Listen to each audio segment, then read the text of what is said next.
Bueno, cuando no tengo así actividades, como hoy que tengo grabación o tengo alguna entrevista, porque me llaman bastante de Galicia por teléfono y cosas de este tipo,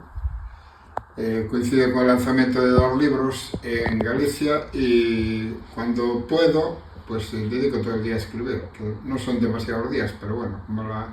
estancia es bastante larga, 21 días, pues por lo menos conseguí arrancar mi nueva novela, título profesional Los amores repentinos, y tenía ya un plan de trabajo, lógicamente, porque yo siempre que voy a una residencia, a un lugar así, pues trato de traerme un esquema ya bastante maduro de la novela o de la obra que vaya a hacer.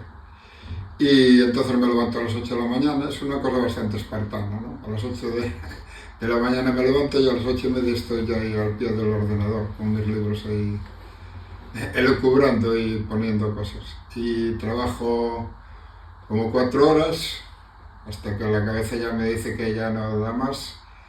Y entonces salgo, doy un paseo por la playa, después me